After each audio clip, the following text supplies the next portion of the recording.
¿Qué pasó? Pero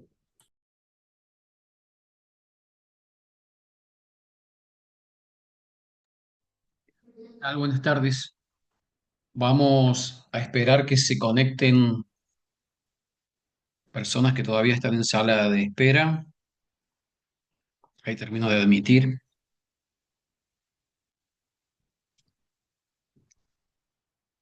Bien.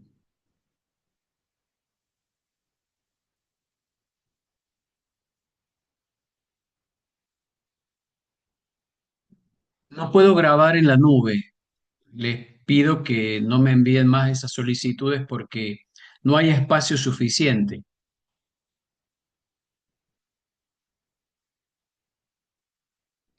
Quienes quieran grabar en sus equipos, perfecto, pero las solicitudes que me llegan no las puedo responder.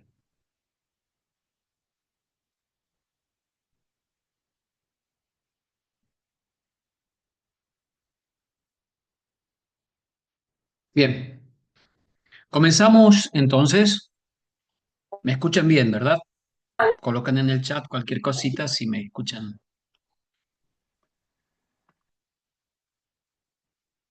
bien.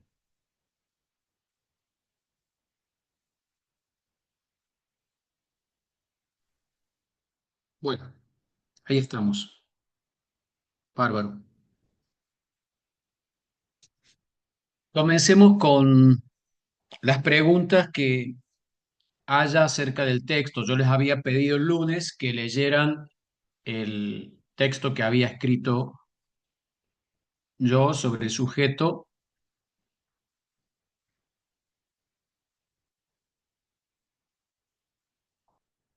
y discurso para un filosofar situado. Si alguien quiere preguntar a partir de lo que leyó, las dudas que tiene, levante la mano y sobre esas preguntas vamos a seguir trabajando con el texto hoy, procurando ir más rápido para avanzar ya con la propuesta de lleno.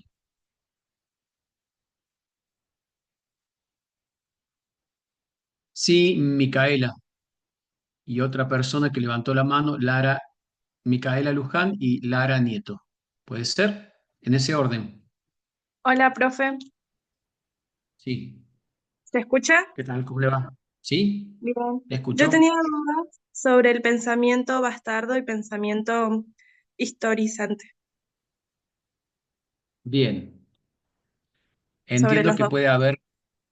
Perfecto, perfecto. Como que no los logré comprender bien. De acuerdo. Vamos a eso entonces. Mario Casalla, que es un filósofo argentino, como dice el texto, yo tuve ocasión, de paso, de hacer mi tesis de licenciatura en psicología con él sobre el lenguaje en Martin Heidegger y en Jacques Lacan, una articulación entre la filosofía y el psicoanálisis. Que bueno, antes se hacían tesis de grado y a ustedes cuando se reciban van a hacer un trabajo integrador final para acreditar la licenciatura, después de una práctica profesional supervisada. Eso como un dato para que vayan teniendo en perspectiva la formación, que es lo que se les pide al final de un recorrido de la formación. Y acá en estos inicios nos estamos refiriendo a Mario Carlos Casalla, un filósofo, profesor de filosofía y de psicología en la UBA, que también trabajó en Salta y en la época de la dictadura militar, ya que estamos cerca de esta fecha, de esta conmemoración, el Día por la Memoria, la Verdad y la Justicia, Mario Casalla tuvo que hacer un exilio interno, junto con otro filósofo que vamos a ver después, Rodolfo Kusch, que tuvo que emigrar a Bolivia. Bueno, teniendo en cuenta esto, esta dimensión de lo que es filosofar desde América Latina, desde una situación particular determinada, Mario Casalla, en un libro que se llama Crisis de Europa y Reconstrucción del Hombre, hay un capítulo que él dedica al concepto de lectura culturalmente situada. Y después va a retomar ese concepto, porque este libro es del año 1978, Crisis de Europa y Reconstrucción del Hombre. Pero años más tarde, en 2003, él publica un libro que se llama América Latina, Dramas del pasado, huellas del presente. Y muestra cómo nuestro presente, nuestra condición social, política, económica en América Latina, tiene que ver con cómo nos hemos constituido históricamente como el otro de Europa, ¿sí? En la línea de lo que veníamos conversando en clases anteriores. Y cómo es posible tener un pensar con voz propia desde América Latina. Retomando ese concepto de lectura culturalmente situada, Casalla va a decir que la lectura culturalmente situada rompe con la idea de que los seres humanos hablamos desde una pretendida universalidad abstracta. Volvemos sobre lo mismo, ¿ven? Que en realidad no hay una pureza de pensamiento. Siempre hablamos interesados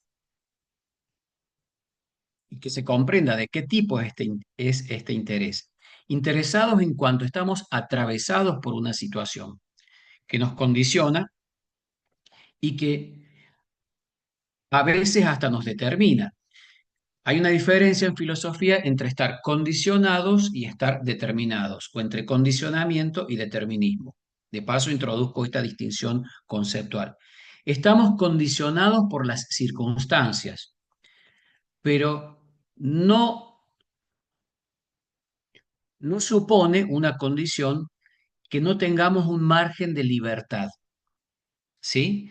Siempre que estamos condicionados, tenemos opciones que amplía esa posibilidad que nos condiciona. Por ejemplo, yo estoy condicionado porque no puedo eh, viajar a estudiar psicología en San Luis. ¿Se entiende? Pero es una condición. Si yo dijera, bueno, así todo viajo, no sé, a Mendoza, Córdoba, Buenos Aires, La Plata, Tucumán, que son los lugares donde se puede estudiar psicología, entre otros, y decir, bueno, viajo y veo de estudiar ahí y consigo un trabajo eh, para poder pagar un alquiler, en fin, busco opciones. La condición de condicionamiento supone opciones. Mientras que un determinismo es algo que no permite opciones. Por ejemplo, yo estoy determinado desde mi nacimiento por el tipo de lenguaje que hablo. Y así todo no deja de ser una condición en cierto sentido, porque yo puedo aprender otro idioma, pero no me puedo sacar de encima de mi historia personal mi lengua materna, que es el castellano. ¿Sí? Es decir, que lo que me determina es algo que va conmigo. No puedo, no puedo volar, excepto que lo haga en un avión o en otro vehículo, pero por mi condición física biológica es imposible que pueda volar, por mi condición pedestre, mamífera, en fin. ¿Se comprende esta diferencia entre condicionamiento y determinismo?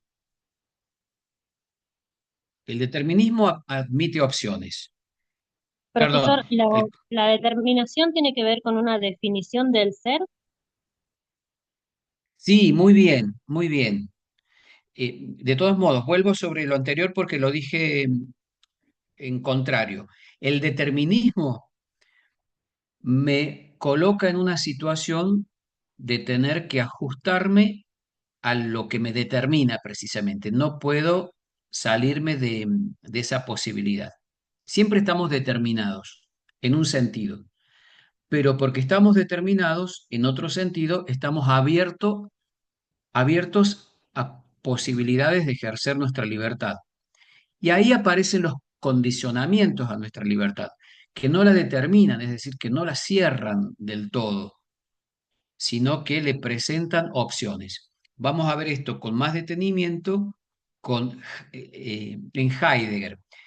Heidegger, que también lo tienen en el texto al que me referí, es un autor que toma Mario Casalla cuando habla precisamente de que el ser, como dice aquí la compañera, el ser nos determina, también nos condiciona, pero el, lo que somos, Aristóteles va a decir, la sustancia, esto que somos, supone una determinación, determinadas formas de existir, que abren a condiciones de existencia, que pueden ser modificadas como condiciones, pero a partir de cosas que nos determinan. ¿Se comprende esto?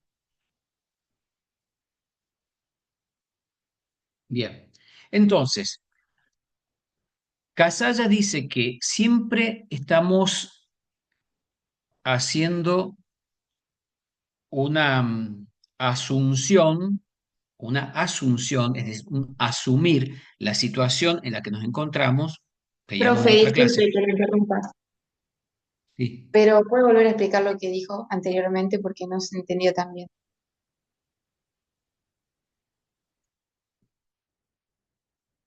que siempre estamos condicionados por circunstancias, ¿sí?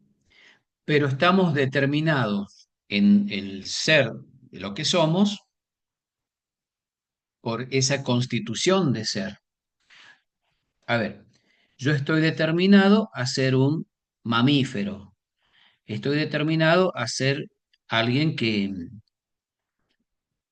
como ser humano se puede comunicar a través de la palabra, del lenguaje. Está bien, puedo perder esa condición, puedo quedar sordo por alguna circunstancia, pero eso no hace al- a la condición de ser eso que soy. Lo vamos a ver bien esto con Aristóteles. Como sustancia yo tengo posibilidades de ser que me orientan en un sentido, pero que también por esas mismas posibilidades de ser me cierran o me limitan en otro sentido.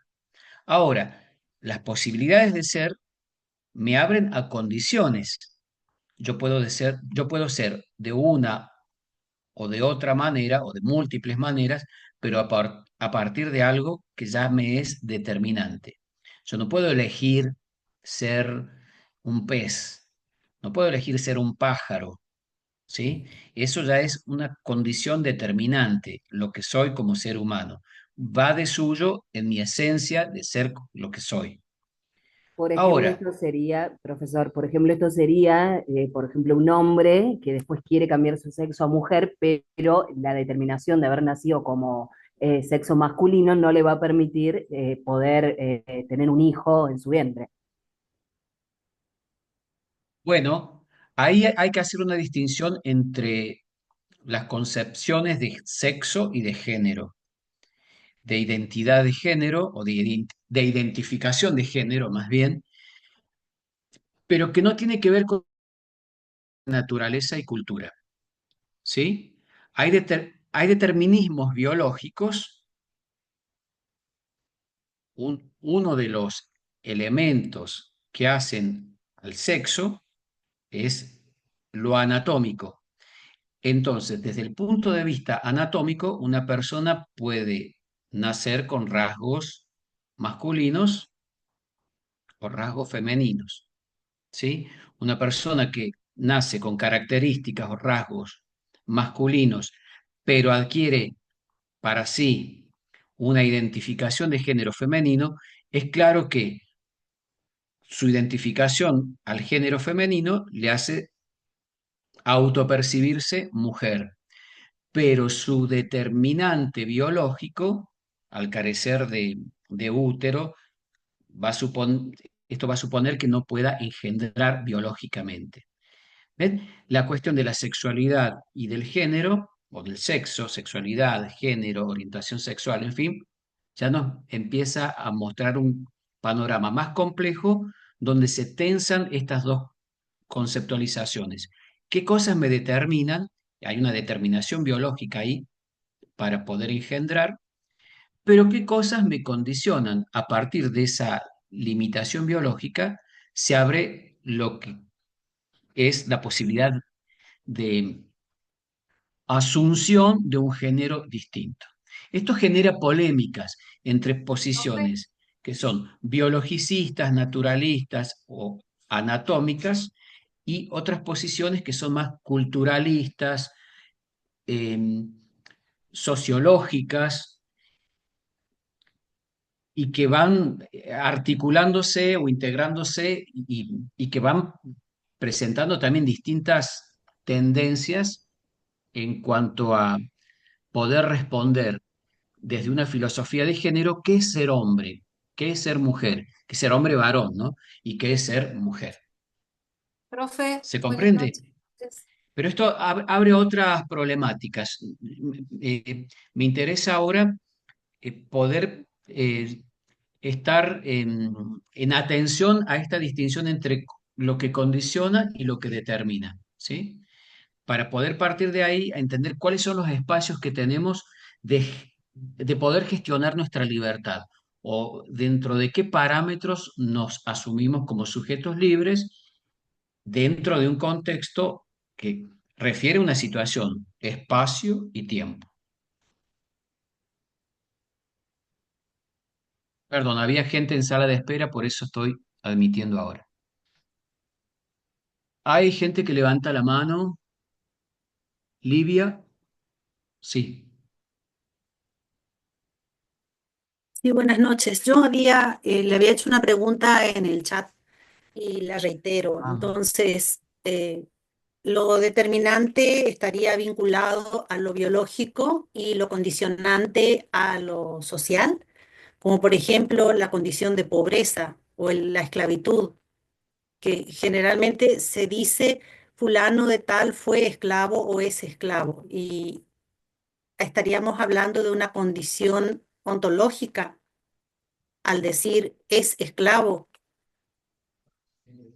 cuando la esclavitud no es, o sea, el hecho de que haya nacido esclavo no es porque es una condición innata, no es así, sino que fue sometido a la esclavitud.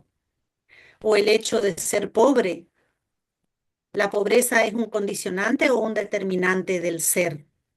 Por ejemplo, o sea, son bien. preguntas que me planteo así.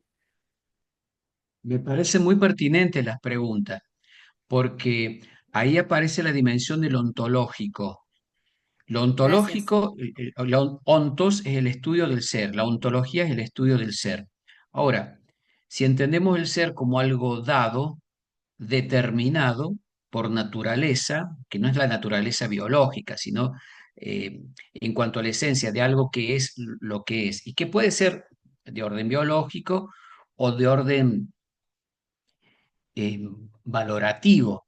Y en esta pregunta, ¿un esclavo es tal por condición, es un condicionante o es o es un determinismo?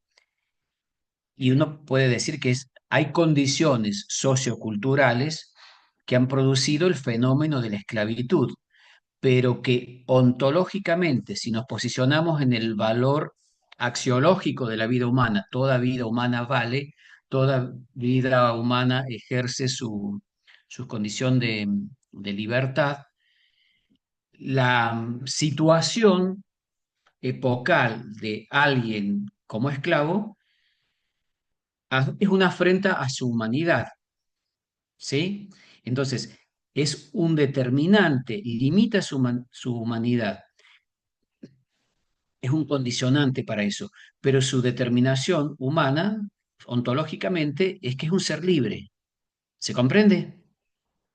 Entonces, todo lo que sea del orden de la esclavitud, de la pobreza, podemos decir que son condicionamientos culturales que responden Profe, a perdón, veces a pero quizás, procesos de desigualación interesados, de generación de estas diferencias, pero que responden a situaciones de hecho. profe, puede ser que la esclavitud, según el momento histórico en el que se encuentre, puede ser un hecho determinado o condicionante. Por ejemplo, podría haber sido determinismo en 1800 y hoy podría ser un condicionante.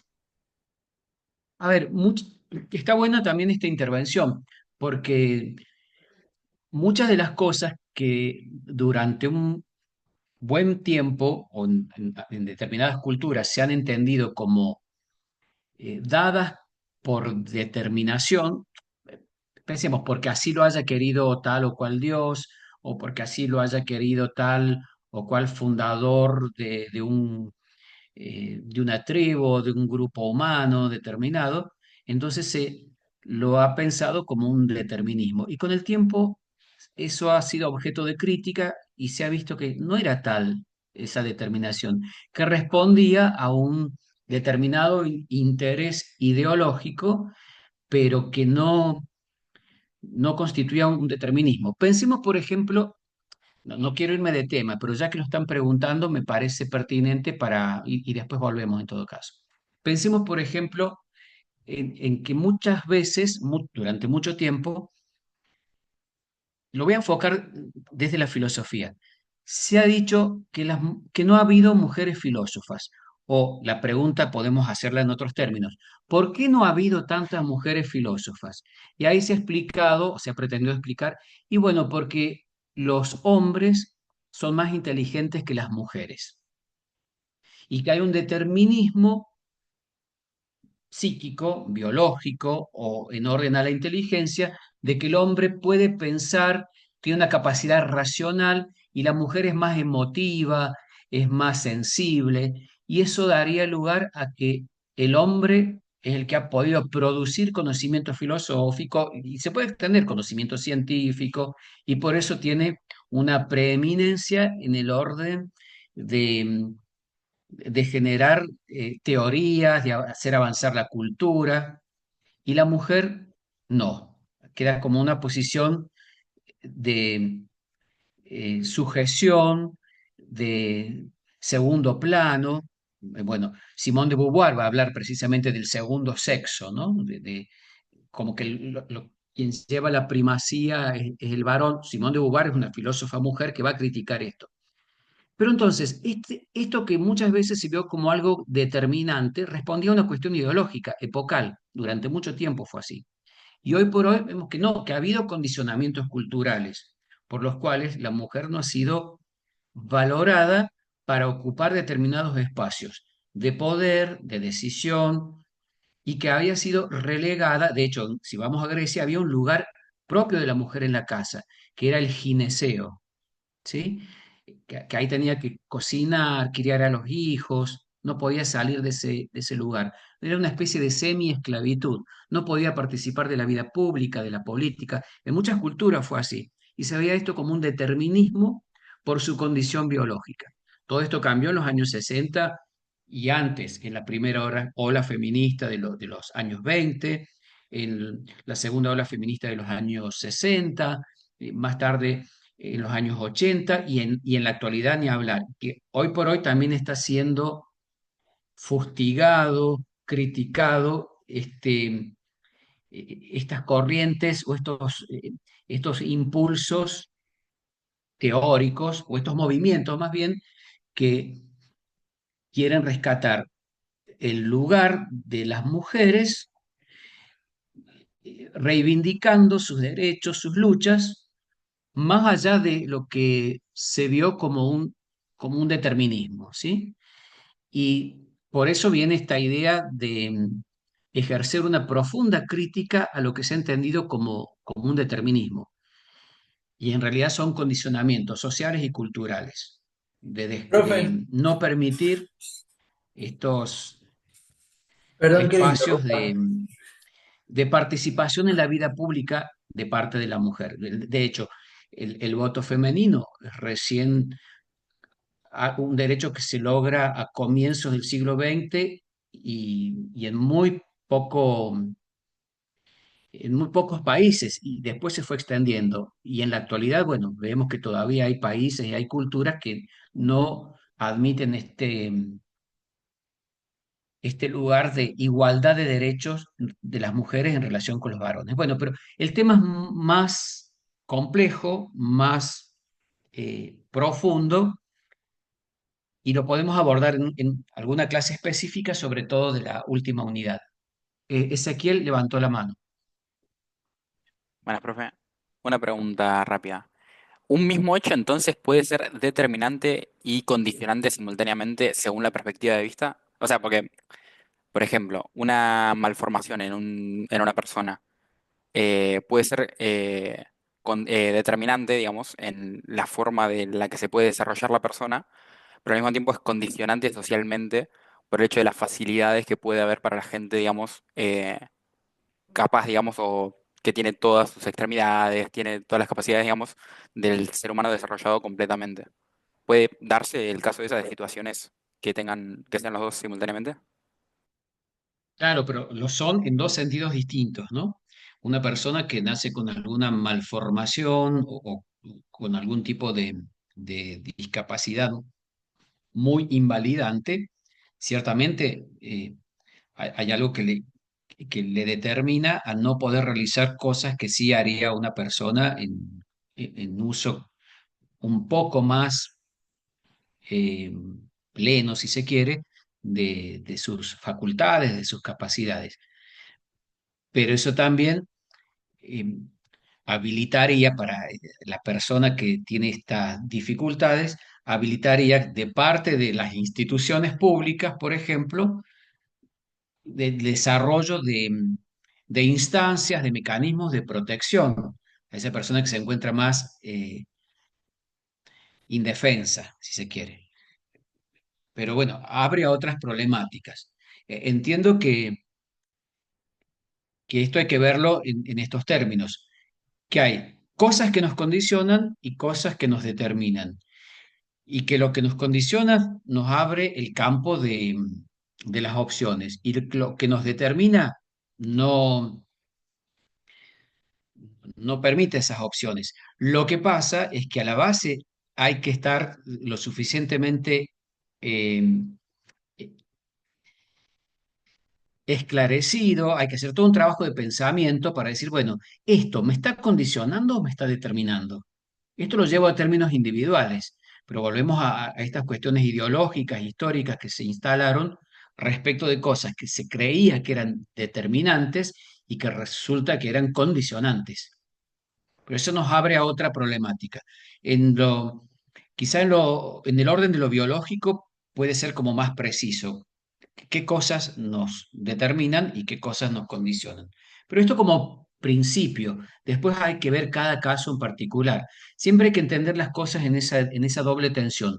Lo que es de principio, que vale para todas las situaciones con un carácter pretendidamente universal, y lo que es de caso o de casuística, en que un caso en mayor o menor medida se ajusta o responde a ese principio, se acerca más o se aparta más. Bueno, esto abre también a la discusión, ¿no? Y a los debates. Ángel Castro levantó la mano y hay otras personas también. Sí, profe. Yo me uní ahora recién, hace 2 minutos. Al principio me había dicho que estaba ocupado todo, estaba lleno. Y después cuando le di otra vez me tardó bastante para iniciar. Quería saber bien lo que estaban hablando para poder entenderlo bien el contexto. Sé que estaban hablando de que hay cosas que nos condicionan y nos dan como opciones. Y las cosas que nos determinan no nos da vos esas opciones y escuché muy Claro. poco. Bueno, tomemos eso para volver entonces al planteo. Una persona, disculpe, ya no Sí. recuerdo el nombre, preguntó en qué consiste el pensamiento bastardo, según Ah, Casalla. Todavía no hemos respondido eso, pero estamos haciendo una recuperación del concepto de situación. Casalla, decía yo, sí. habla de una lectura culturalmente situada. Una lectura culturalmente situada supone dar cuenta de qué pasa en una situación. Y en una Ah, situación sí. se plantean cosas que nos determinan y cosas que nos condicionan. Lo que nos Claro. determina en este momento es El el tiempo. día 20 de marzo, no podemos elegir cambiar el día, nos encontramos ahí, está dado por una convención, lo que quieren, pero no resulta de una decisión nuestra decir, ah, bueno, yo me quiero quedar en el día de ayer o me quiero adelantar al día de mañana. Esto ya nos determina. Es un ejemplo muy simple, pero para que vean a dónde apunta. No tenemos opción sobre eso. Mientras que, lo que nos condiciona puede ser, bueno, yo ahora estoy en la clase de filosofía, pero puedo elegir no estar, apagar la cámara, irme, ir a tomar mate o puedo quedarme, pero nos condiciona eh, pu- el sentido de decir, participo o no participo de una clase, ¿sí? Abre el campo de una opción, ¿está? Y ahora voy a tratar de responder a lo que planteaba la compañera. El concepto de lectura culturalmente situada implica que siempre estamos en una coordenada espacio-tiempo, esa es la situación, y a partir de ahí leemos. ¿Pero qué leemos? La realidad, lo que pasa. No podemos tener una mirada universal, total sobre los hechos. Y vean el ejercicio que hicimos recién. Tratábamos de establecer un principio general, universal, y nos vamos dando cuenta que hay casos que hay que situarlos, cada caso. ¿Qué pasa con una persona que tiene malformación y qué pasa en relación con otra? Esos son casos, situaciones, y cada situación será distinta, pero siempre en referencia a un principio de carácter universal. ¿Se entiende? Leemos la realidad desde una particular situación, pero esa particular situación pretende tener un alcance universal, sin que diga sí, la parte, lo que leo, es la lectura total de la realidad. ¿Se comprende? Es poder asumir que mi lectura es parcial, pero que después de todo es un intento de leer lo universal desde una parcialidad. ¿Se comprende? Sin reducir la universalidad de las cosas a esta parcialidad. Siempre hablamos desde un lugar y desde una época determinada, determinada en ese sentido, por un espacio y un tiempo. Eso es estar situado. Eh, y en ese sentido, Casalla habla del pensamiento crítico filosófico. El pensamiento crítico filosófico es el ejercicio de una lectura culturalmente situada. ¿Por qué es crítico? Y esto viene de una palabra griega. Lo crítico es, crisis es separar, es romper algo, ¿no? Em, Cuando yo hago un examen crítico o miro críticamente lo que digo, tomo distancia de lo que digo, ¿sí? A ver, yo estoy hablando. El estar hablando es un hecho, el hecho de hablar. Ahora, cuando yo me doy cuenta para mí mismo que estoy hablando, ya estoy tomando distancia del mero hablar. Una cosa es lo que estoy haciendo y otra cosa es estar pensando en eso que estoy haciendo. ¿Se comprende? Lo que estoy haciendo en Profe, este momento es estar hablando. Eso puede suceder en el momento y yo digo, ah, no, no quiero decir esto, quiero decir otra cosa.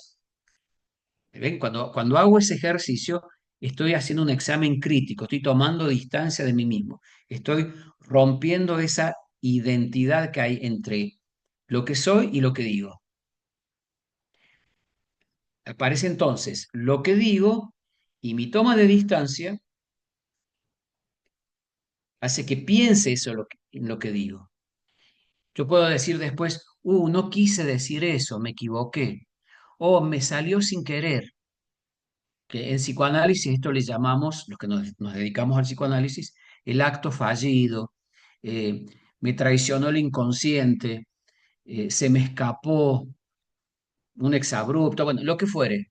Pero esa toma de distancia me permite leer desde una mirada crítica, crítica por la toma de distancia, no porque le, le- le lance todo una serie de improperios o lo trate mal, o a mí mismo me trate mal, ¿no? Diciendo, no, qué mal, que... Bueno, esa sería otra forma de crítica, a veces se le llama crítica destructiva, ¿no? Eh, Aquí estamos hablando técnicamente de una palabra, crítica, que no tiene ese sentido común de la crítica. La crítica en filosofía es una toma de distancia para examinar un hecho. Por ejemplo, en este caso, el hecho de que estoy hablando. Tomo una distancia, quiere decir que me pongo a pensar, reflexiono. Reflexionar es pensar, es flexionar dos veces el pensamiento que se piensa. Yo me veo pensando, me doy cuenta que estoy pensando. Y en esto que estoy pensando me doy cuenta que acabo de decir tal o cual cosa. Esa toma de distancia respecto de mí mismo es la crítica. Entonces, una lectura culturalmente situada supone esta toma de distancia respecto de lo que digo para examinar eso que digo y poder darle fundamento, sentido, sabiendo siempre que lo digo desde un lugar y desde una época que está situada.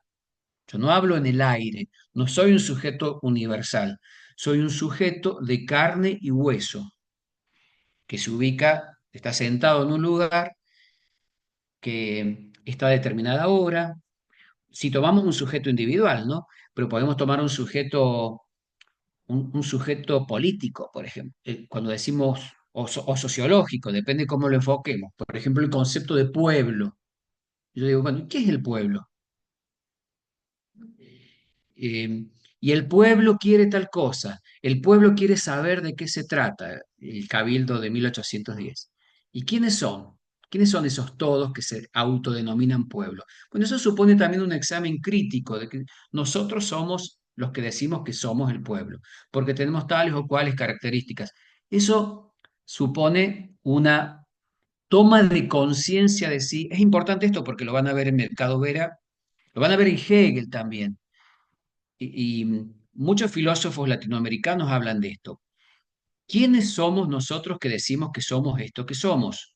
Para diferenciarnos de esos otros que no somos nosotros.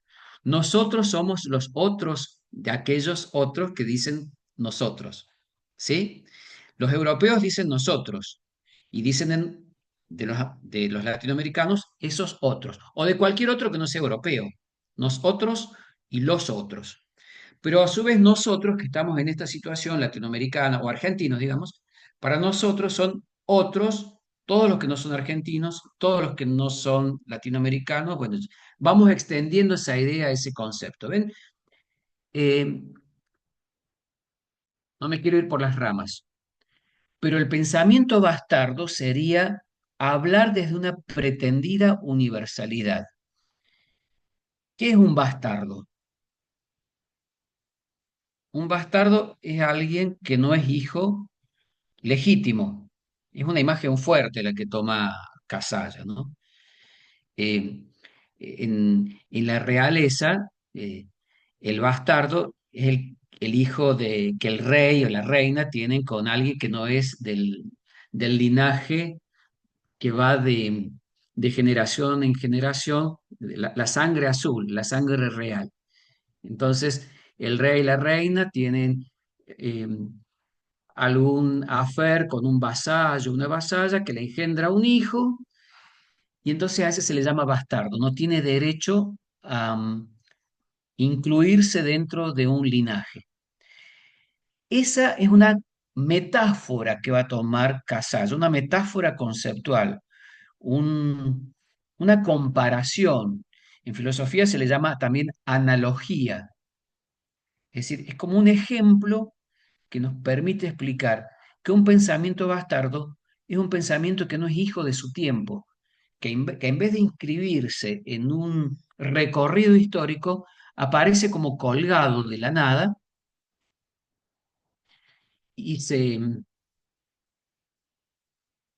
y se ubica ahí como algo, dice Casalla, una entelequia incolora, como algo que no tiene ni presencia en la época, ni tiene un lugar determinado para ser reconocido.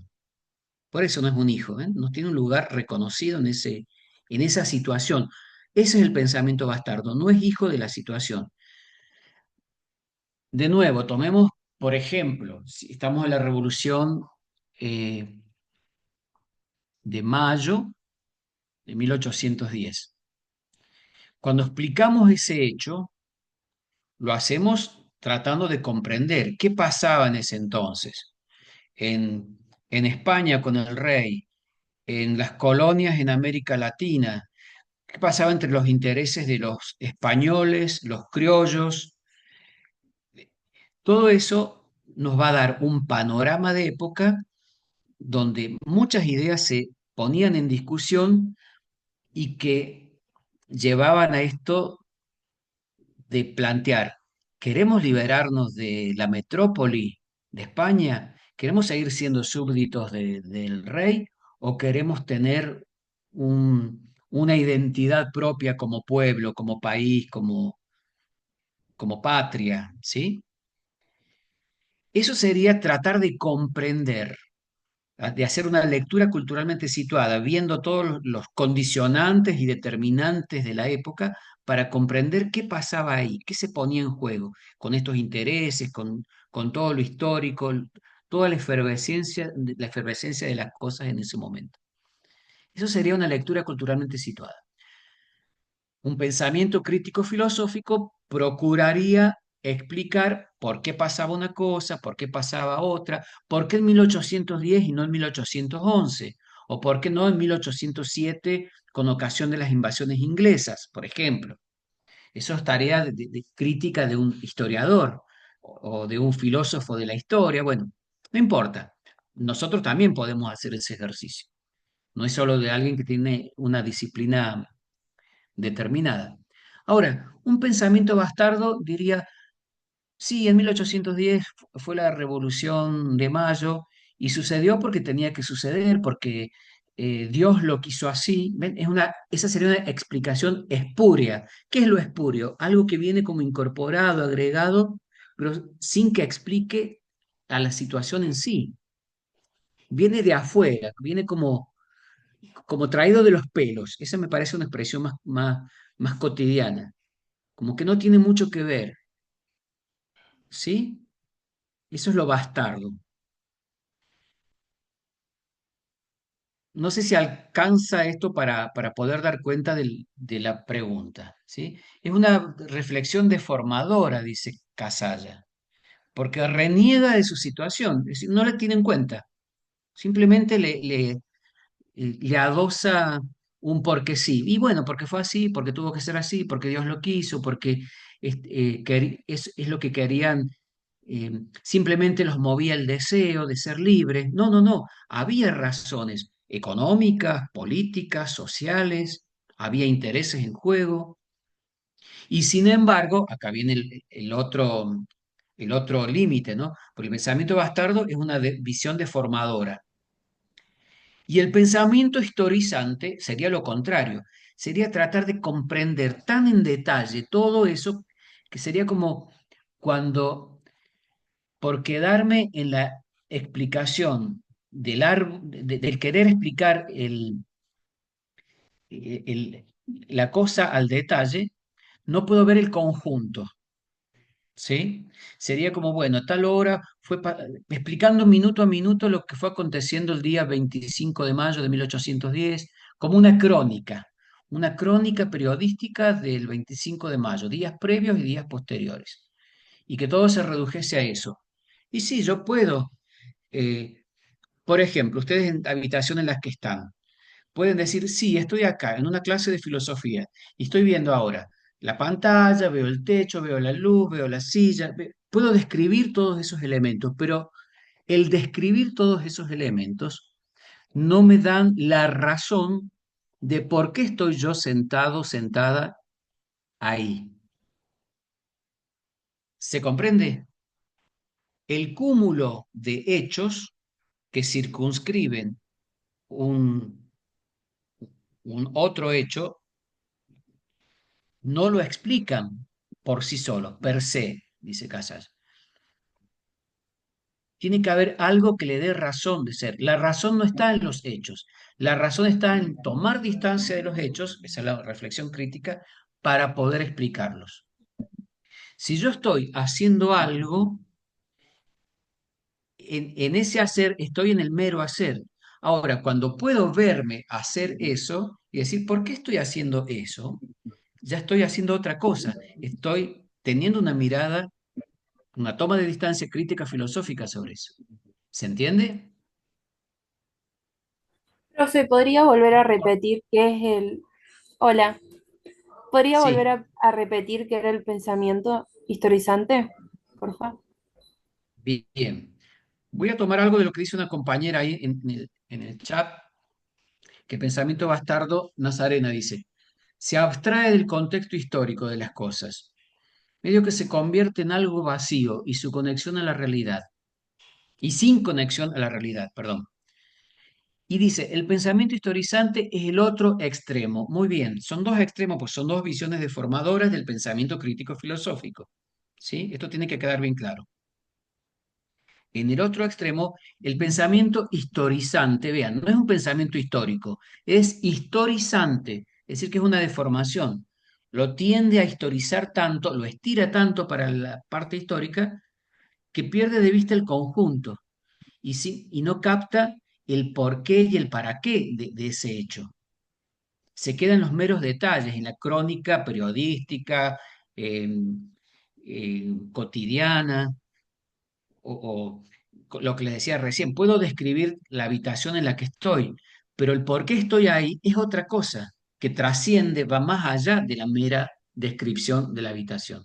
¿Se comprende? Mm. ¿Cómo? Sí, muchas gracias. Bien. Nazarena levantó la mano. ¿O es? Hola, profe, Y otra buenas persona. noches. Sí. Sí, Buenas noches. se podría decir entonces que el pensamiento bastardo y el pensamiento historizante son limitaciones del pensamiento crítico filosófico.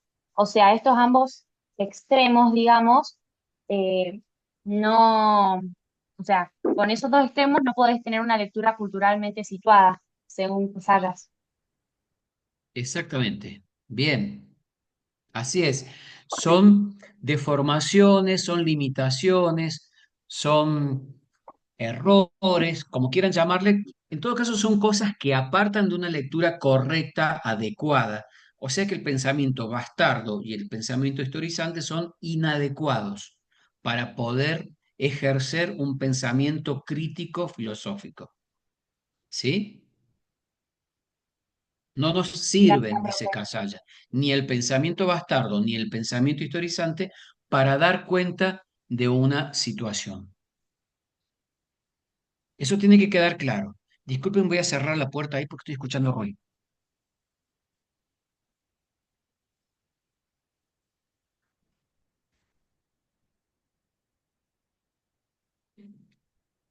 Ya está.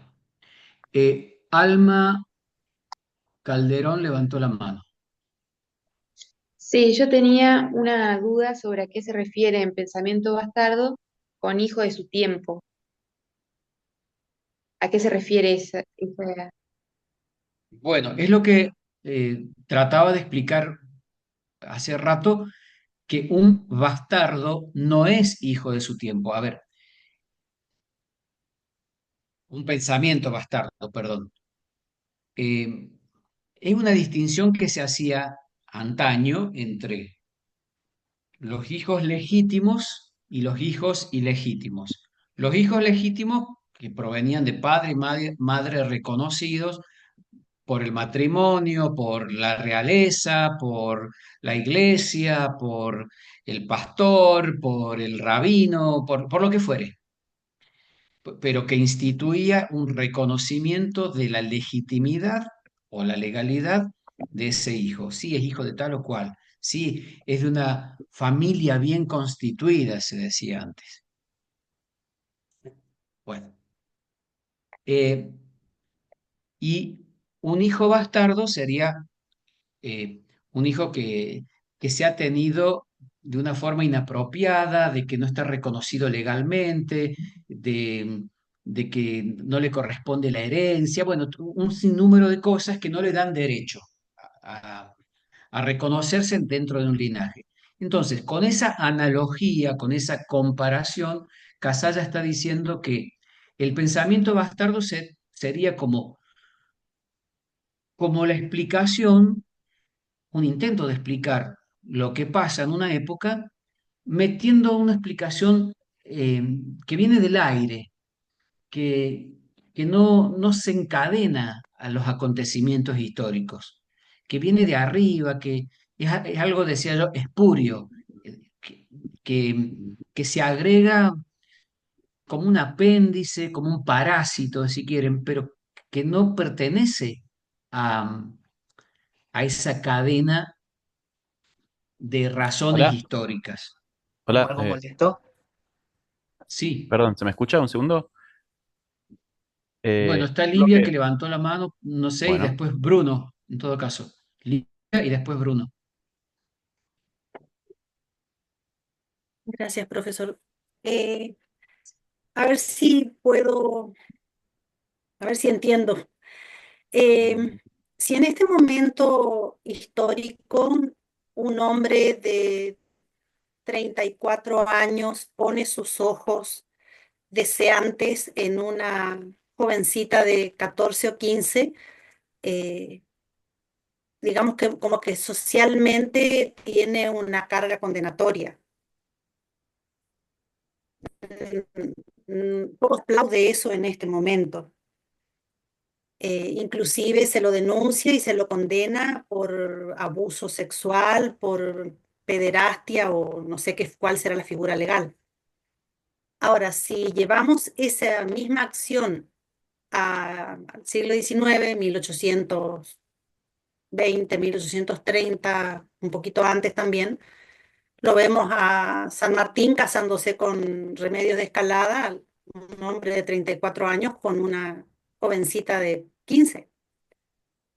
Y catalogarlo a San Martín como un depravado sexual sería parte de una reflexión del pensamiento bastardo. ¿Puede ser?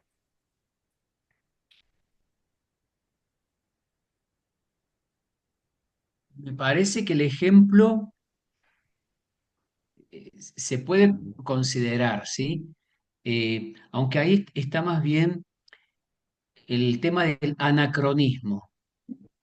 El anacronismo sería juzgar un hecho del pasado con los parámetros que tenemos hoy para evaluarlo, ¿no? Cuando en realidad esa práctica de que varones mayores de edad eh, se, o a mayores, varones mayores de edad se les daba en matrimonio a las llamadas mujeres casaderas, ¿sí? Niñas que al cumplir 15 ya estaban en condiciones de ser dadas en matrimonio, y que era una práctica social. Eh, Hoy por hoy está claro que no aplica las leyes de hoy para nuestro contexto histórico, para nuestra situación, para evaluar aquella situación en la que esa era práctica corriente y era no sé, un modelo cultural, costumbre, eh, pautas, lo que fuere, de época, ¿sí? Eh, pero valdría, me parece que habría que pensarlo. Uno podría decir que si vamos con esas coordenadas del presente a juzgar un hecho del pasado, con eh, con estas legalidades de hoy, estaríamos, además de practicando un anacronismo, es decir, algo indebido, porque estamos juzgando una cosa de un tiempo determinado con parámetros de otro tiempo, además de cometer ese anacronismo, estaríamos con una actitud bastarda, ¿no? Porque no tendríamos en cuenta todos esos condicionantes de época. Sí, me parece que el ejemplo se puede aplicar, sí. Perdón, yo me quedó la idea de este pensamiento bastardo con una falta de identidad. A nivel de deformación me parecía que justamente lo que le faltaba era una identidad histórica. Y pensando como la contraparte, el pensamiento historizante, sería como la exageración en cuanto a este cúmulo de datos colaterales, es una exageración como de esta identidad de época, tanto que no llega a explicar nada, sino que se queda dando vueltas en forzar una identidad de época. Bien, bien.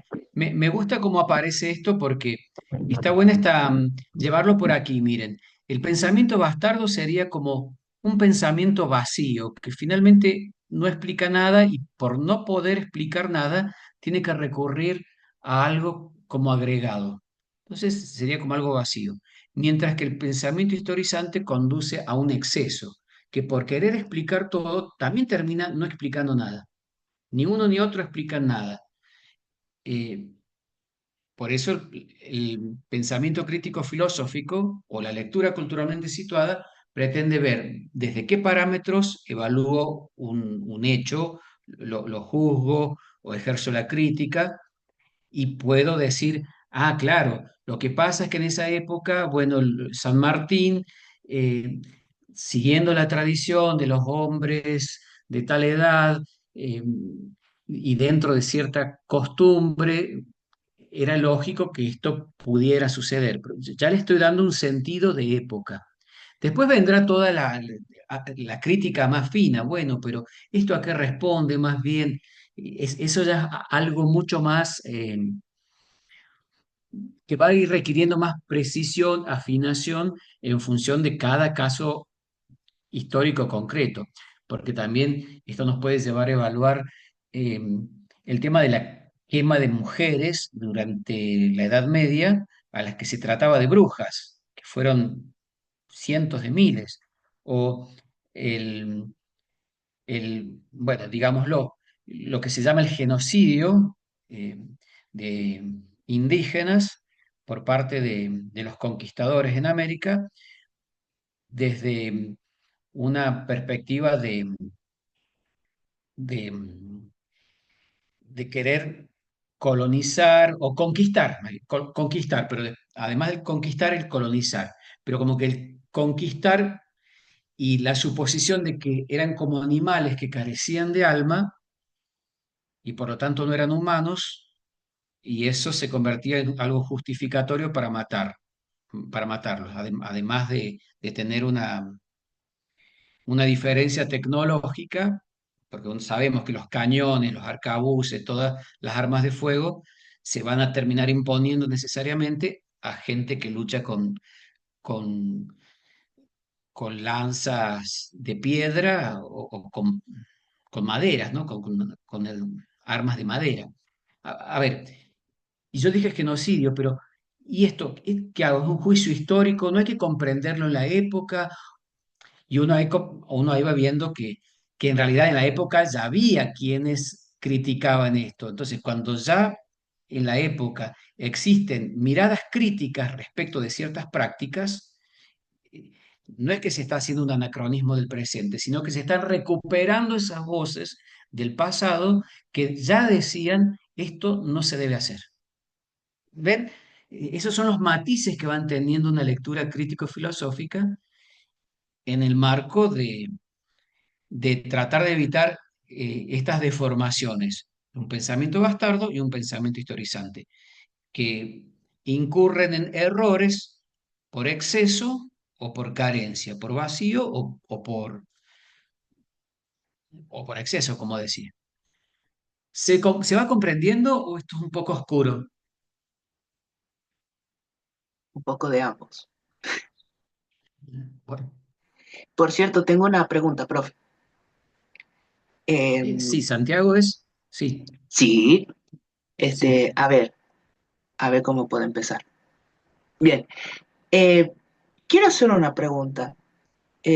De casualidad, ambos pensamientos están como casi de la mano, o sea, casi unidos, pero obviamente con sus ideologías diferentes. Bueno, a ver, ¿en qué sentido estarían unidos? O sea, que ambos tienen como casi el mismo objetivo de como de explicar algo, pero pero casi termina siendo como un sinsentido o que no tiene aclaración. ¿Se Bien, entiende más o menos a lo sí, que quiero llegar? sí, sí, de acuerdo, de acuerdo.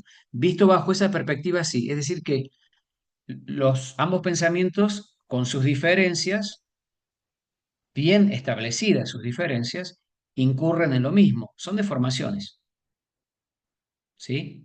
Ahora, no es que haya alguien que diga, bueno, yo voy a ejercer un pensamiento bastardo, yo voy a ejercer un pensamiento historizante, porque uno puede creer o pretender que buscamos la verdad en el sentido de ajustar nuestro entender las cosas lo más posible a las cosas, lo más posible a los hechos. Intentamos comprender desde una intención de buscar una verdad. En todo caso, tanto el pensamiento bastardo y el pensamiento historizante serían esas deformaciones que no se advierten en la práctica del pensar.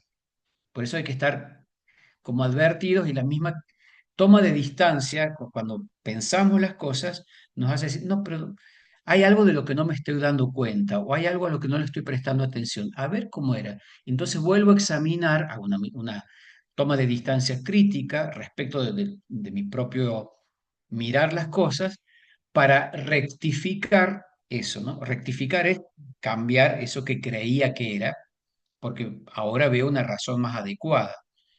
Y ratificar, que sería, no, me afirmo en eso que decía antes, lo mantengo, pero después de haber examinado y haber tenido la posibilidad de, de confirmar o de desdecirme de eso que decía. ¿Se comprende? Sí, se comprende. Bien. Alma Calderón levantó la mano. Sí, quería preguntarle sobre el tema en donde habla el filósofo alemán, Martín, en donde dice después a lo Martin último que Heidegger. dentro del Ujú. diálogo quisiera preocuparse por disponer a todos los que forman parte en él para una reunión en la que seremos interpelados por lo que llamamos ser del ente. ¿A qué se refiere con ser del ente? Y como que cuesta interpretar un poquito ese texto. Bien. Ahí entramos ya en una parte más, sí, ardua quizás, porque técnicamente hay conceptos filosóficos más de avanzada, si se quiere, en ese punto. Voy a leer ese párrafo. Dice, en tercer lugar, en un orden de aproximación a la experiencia de filosofar, recurrimos al filósofo alemán Martin Heidegger. Él dice que definir la filosofía en una fórmula general que recolecte, pero diluya las diferentes definiciones que históricamente se han dado de ella, puede sin duda ser una tarea de erudición quizá valiosa. Les resumo lo que quiere decir ese párrafo o esa oración. Lo que está diciendo ahí es que preocuparnos por establecer qué es la filosofía, para qué sirve y dar toda una serie de precisiones técnicas puede ser un ejercicio académico, erudito, del saber. Bueno, yo sé, yo comprendo, sí, pero no deja de ser algo técnico, es una erudición. Quizás valiosa, dice, pero nos dice también que por ese camino no llegaríamos nunca a una legítima respuesta a la pregunta, ¿qué es eso de la filosofía? En efecto, porque la respuesta solo puede ser una respuesta filosofante, que como respuesta filosofa en sí misma. Eso solamente sucede cuando filosofamos. A ver, vamos a poner un ejemplo. En vez de filosofía, ponga la palabra amor, ¿sí? Yo puedo decir a la pregunta, en vez de qué es la filosofía, qué es el amor? Y puedo hacer un panegírico, escribir canciones, bueno, y el amor es, bueno, hay muchos que hacen esto, muchas que hacen esto, pero una cosa es decir y otra cosa es hacer la experiencia de eso. Una cosa es saber acerca del amor y otra cosa es estar enamorado, estar enamorada. Hacer esa experiencia, atravesar esa experiencia, otorga otro tipo de saber que se puede agregar, pero es distinto al otro saber erudito, académico.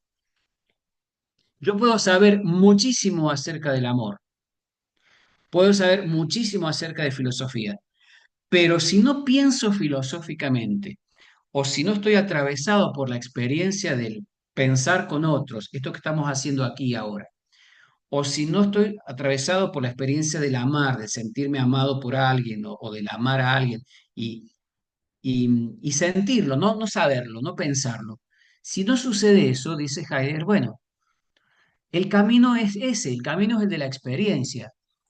Eh, Su pregunta está hacia el final de ese párrafo. La respuesta acerca de qué es eso de la filosofía es una respuesta filosofante. Es decir, es una respuesta que tiene que ver con el vivir filosóficamente, el vivir según la filosofía. Eso es cuando entablamos un diálogo crítico con los filósofos, las filósofas. ¿Qué dijo Platón? ¿Qué dijo Aristóteles? ¿Qué dijo Sócrates? ¿Qué dijo Heidegger? ¿Qué dijo Casalla?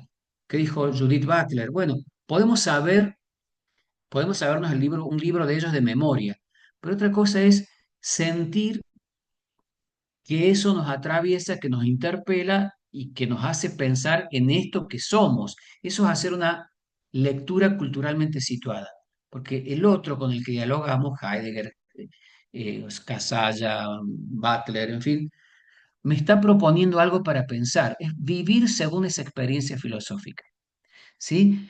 Eh, por eso dice después, por eso no se trata de verificar y describir lo que afirman, lo que opinan los filósofos. Más bien se trata de discutir con ellos, de discutirles lo que dicen, lo que transmiten, lo que viven, podemos agregar. Y ahí viene lo que preguntaba usted. Para abrir nuestros oídos a lo que se nos comunica como ser del ente. Vean, lo vamos a ver más tarde, más tarde no ahora, sino más tarde en el curso, más tarde en próximos meses, con Heidegger. Una cosa es escuchar y otra cosa es oír. Una cosa es ver y otra cosa es observar. Yo puedo mirar sin ver, o puedo escuchar sin oír o sin entender. Captar el ser de algo es quedarse con eso, poder comprender qué es lo que estoy viendo, poder comprender qué estoy escuchando. Si no me pasa por encima, me pasa por los ojos o me pasa por los oídos, me entra por un oído y sale por el otro, diría mi madre, cuando Profesor, era más quiere chico, no decir, ahora. claro, Sí, profesor, quiere decir que en un punto ese pensamiento o esa idea que anda dando vueltas nos construye, tiene más que ver con una construcción que hacemos de nosotros mismos. exactamente. Es una tarea que nos concierne, dice Heidegger en otro texto, que se llama ¿Qué significa pensar? Nos concierne el ir, dice, en correspondencia con el ser. Lo que pasa es que este es un concepto un poco difícil, pero Heidegger hace una diferencia entre ente y ser. ¿Qué es un ente? Bueno, un ente es un existente, es un agente que realiza acciones, vean, agente, no es el agente de policía, ¿no? El agente, el que gestiona, el que lleva adelante sus actos. Como que digo, yo soy cantante porque canto, yo soy estudiante porque estudio, yo soy presidente porque presido. Eh, Todo eso que tiene que ver con la terminación ente, ante, supone que es un existente que cumple determinado rol, determinada función. ¿Se comprende? Un ente es eso. Nosotros somos entes, pero le correspondemos, dice Heidegger, por nuestra esencia de seres humanos, le correspondemos al ser. ¿Por qué le correspondemos al ser? ¿Y qué es el ser? El ser es el fundamento del ente, dice Heidegger. Perdonen que vaya tan rápido con esto, pero es importante que lo vayan comprendiendo desde un principio. ¿Qué es el fundamento del ente? Es eso que hace que eso que es sea eso que es. Tomémoslo desde otro lugar. Somos entes y estamos en correspondencia con el ser, con el fundamento de lo que somos. Y eso supone, dice Heidegger, escuchar, no oír, observar, no simplemente ver. ¿Cómo le correspondemos al ser? Es decir, ¿cómo nos hacemos cargo de que nos hacemos estas preguntas? ¿Quiénes somos? ¿Para qué vinimos? ¿De dónde venimos? ¿Para qué estamos en el mundo? ¿Qué proyecto tenemos sobre nuestra vida? ¿Qué cosas sentimos que nos condicionan? ¿Qué cosas sentimos que nos determinan? ¿Qué es la vida? ¿Qué es la muerte? ¿Qué es amar? ¿Qué es la justicia? ¿Qué mundo queremos para nosotros, para nuestros hijos? En fin, todas esas preguntas suponen hacernos cargo de nuestra condición de ser entes en relación con algo que nos convoca, que nos interpela. Desde esas preguntas. El ser nos pregunta.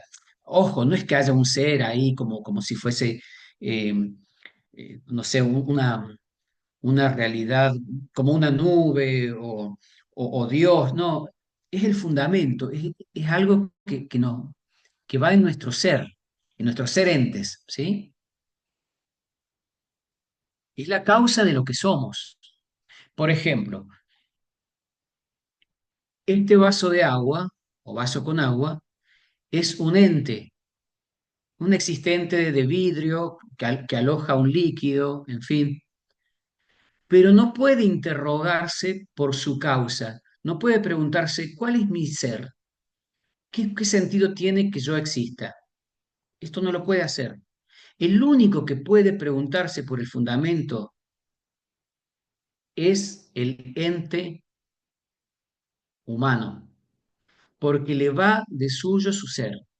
Todo lo demás, al menos todo lo que conocemos hasta ahora, en el universo conocido por nosotros, todo lo que los dioses de existir no se preguntan por su ser, porque ya lo saben. ¿Sí? Dios, los dioses, en fin, ya saben qué son y cuál es el fundamento. Los animales simplemente accionan, hacen lo que por instinto, por, por lo que son como entes, hacen. Pero el que puede reflexionar críticamente y tomar distancia de su ente y preguntarse por el fundamento, por el ser y corresponderse a eso, somos los seres humanos. De aquí se derivan una cantidad de cosas, porque entonces, ¿cómo correspondemos? ¿Cómo establecemos un diálogo nosotros entes con el ser? ¿Ven? Otra vez el diálogo ahí, que es un diálogo filosófico. Y tiene que ver con estas preguntas. ¿Quién soy? ¿Y por qué digo que soy esto que soy? ¿Y quién soy yo para otros? ¿Y qué son los otros para mí? Todas estas preguntas, son muchísimas que abarca la filosofía, hablan de eso que preguntaba la compañera que dice Heidegger,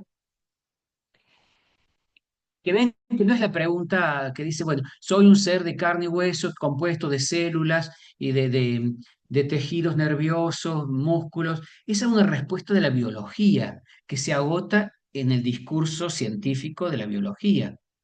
O lo que dice la psicología, el hombre es una, em, eh, unidad biopsicosocial, biofísico-social situada que reduce las tensiones que lo motivan y realiza simbólicamente sus posibilidades. Bueno, hay una serie de definiciones al respecto, pero son definiciones, no nos ponen en conexión con algo vivo como es este preguntarnos por el ser.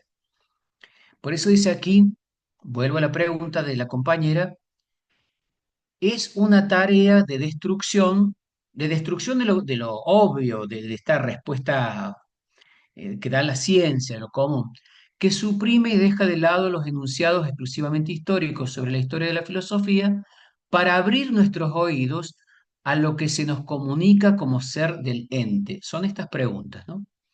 Eso que nos remite a los orígenes y al destino de nuestra tradición filosófica en correspondencia con la experiencia griega del lenguaje como logos. Aquí ya está siendo técnico Heidegger.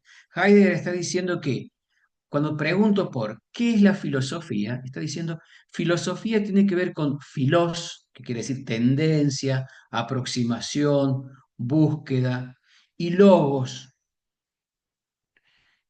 el logos de la sofía, sofía es sabiduría. Entonces, la palabra de la sabiduría, lo que se busca ahí como sabiduría a través de la palabra, a través de diálogo, es esa experiencia de los griegos allá donde nació la filosofía. Es decir, Heidegger está situando históricamente el nacimiento de la filosofía en Grecia, en el siglo V antes de Cristo, donde por primera vez hubo quienes dijeron, no, no hay un dios llamado Zeus que con su rayo hace llover o que castiga y premia según a su antojo, según su ira, según su contento a los seres humanos.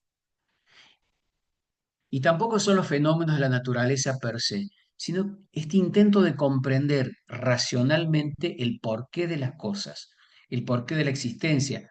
Dice Heidegger, ¿por qué hay algo en lugar de no haber nada? La teología o la mitología dirán, bueno, Dios, los dioses, pero son respuestas de otro orden. La filosofía trata de comprender esto. ¿Por qué hay algo en lugar de no haber nada? ¿Por qué el ser y no más bien la nada? Porque podría no haber nada. ¿Y por qué hay? Universo, cosas. Y ahí entonces, esa es la pregunta que dice Heidegger a la que correspondemos. ¿Ven? Co- Vean esa palabra, corresponder. Es responder con. Es un diálogo. El ente responde como ente a la pregunta del ser, a la pregunta por el ser. Y el ser responde al ente a la pregunta por el ente. ¿Ven? Corresponde. No, no nos podemos sacar eso de encima. No podemos decir, no quiero pensar. No quiero ser humano y pensar. Quiero ser como un animal que no se entere de nada, que viva. Es imposible. Eso ya nos determina. No nos condiciona. La razón ya no nos determina por nuestra condición humana. Ya estamos determinados a ser sujetos de pensamiento, bueno, sujetos de deseo, sujetos de libertad, todo lo que se deriva a partir de eso. ¿Se comprende? Le di una vuelta enorme para responder esta pregunta, pero no es una pregunta que se va por las ramas, es una pregunta que está ahí, siempre ahí, ¿no? En la situación, el por qué, cómo nos implicamos, cómo nos sentimos interpelados por lo que pasa a nuestro alrededor, cómo leemos la realidad presente a partir de lo que han dicho otros. Vean, estamos tratando de responder con lo que dice Heidegger o lo que dice Casalla, con nuestras propias respuestas, con nuestros propios intentos de comprender. Ese es un ejercicio crítico y filosófico que estamos haciendo aquí en clase. Esto es lo filosofante, lo que habla Heidegger. No es saber filosofía. Bueno, la palabra filosofía viene del griego, filos, tendencia, sofía, sabiduría. Quiere decir amor a la sabiduría. Sí, perfecto. Pero es comienzo y fin de una definición. Acá estamos tratando de hacer otra experiencia. ¿Qué me dice a mí? ¿Qué encuentro de vivo en eso? ¿Qué tiene que ver lo que dijeron allá hace 2500 años los griegos con lo que me pasa a mí ahora? Y bueno, eso es lo que hay que buscar. Esa es la búsqueda, el ir de camino. que no tiene una única respuesta, como les decía, ¿no? Bueno, a ver, ¿qué más? Bueno, hay varias cosas que colocan, pero son comentarios, estuve viendo, a, a lo que estamos desarrollando en la clase. Y me parece algo ahí importante también, que es esta idea de proyecto, pero me parece que lo van a ir entendiendo en la luz de lo que estaba explicando, ¿no? En Casalla, el proyecto, que es una idea que también toma de Jean-Paul Sartre, un filósofo francés, pero también del mismo Heidegger, el proyecto. Eh, Proyecto viene de jectum, ¿sí? Jectum es estar en dirección hacia, ¿bien? Como una inyección es algo que va hacia adentro. Da la idea de una dirección, de un movimiento, una inyección, una proyección hacia otra cosa, una eyección de un vehículo aéreo en movimiento, eyectarse, inyectarse, pero esta idea del jectum, ¿sí? Da idea de una dirección. Y nosotros estamos yectados, dice Heidegger, y lo toma Casalla, en una dirección hacia adelante en el tiempo. Pues somos tiempo, va a decir Heidegger finalmente. Y que es algo que toma Casalla. Somos tiempo porque estamos en una situación determinada. Ya está terminando la clase. Bueno,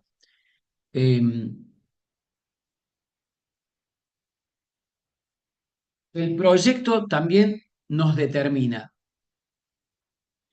Nos determina como cosa general, pero nos condiciona las formas de llevar adelante esa determinación. No podemos no elegir. El proyecto nos determina, nos condiciona las formas que vamos a llevar adelante esa elección. Y eligiendo psicología, eligiendo filosofía, si nos decidimos por estudiar, o trabajando en tal o cual cosa, o proyectando una familia acá, o haciendo. Pero eso es lo que nos convoca para ir en contra de lo dado, para hacer nacer otra cosa distinta, para dejar de ser este ente estudiante que somos, para ser otro ente bajo otra condición. Profesor, profesora, licenciado, licenciada, bueno, no sé.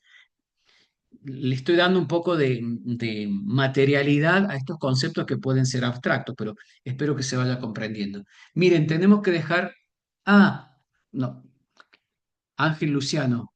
No sé quién más han levantado la mano, ahí me están diciendo en el chat. Lo que pasa es que por ahí me distraigo y no puedo seguir el chat. Y dice, hace más de una hora, disculpen, no puedo día ver el chat, que están con la mano levantada varios y no. Espero que se haya respondido. Pero hay Madi Tamashiro que levantó la mano, Luciana Jiménez también. Em, ¿Quieren participar y agregar o hacer la pregunta? Ya estamos casi en hora. Profe, yo tenía una duda con el párrafo donde se nombra a Chatelet, Sí. que no había entendido la parte donde dice que toda filosofía pasada está vinculada al discurso del amo. O sea, ese párrafo no lo entendí muy Bien. bien. Bien, ¿saben qué? Lo voy a retomar en la clase próxima, no el lunes, que es feriado, el próximo jueves que nos vamos a ver en el anfiteatro, ¿sí? ¿Sí? ¿Me siguen? La semana próxima, el jueves 27, vamos a tener clase en el anfiteatro 3 a las 20. Ahí voy a retomar esto que están preguntando. Y las personas que han levantado la mano, discúlpenme, pero no he visto en el chat, mantengan esas preguntas, lo que querían hacer, si surgen otras, y ya concluimos con este texto y avanzamos hacia otro punto del programa, ¿sí? Tratando de hacer una integración en la primera parte de la clase y seguimos después. Pero aquí tenemos que dejar porque nos van a cerrar el Zoom. Profe, antes de que cierre, disculpe que le interrumpa, antes de que Sí. cierre, bueno, la clase estuvo divina, pero todos hemos visto a su perrito. Podemos cerrar la clase divina viendo a su perrito. Estamos todos ¿Qué contentos. perrito? ¿Un ¿Cómo? perrito? Sí. No, disculpen, pero no sé. Ah, bueno, No sé qué perdón, fue perrito. una equivocación. Hasta el Puede jueves, ser. profe. Gracias. Nos vemos. Chao, chao. Buen fin de semana. Hasta luego, profe. Profe, cuídese mucho. Chao, Chao, profe. profe. Hasta luego.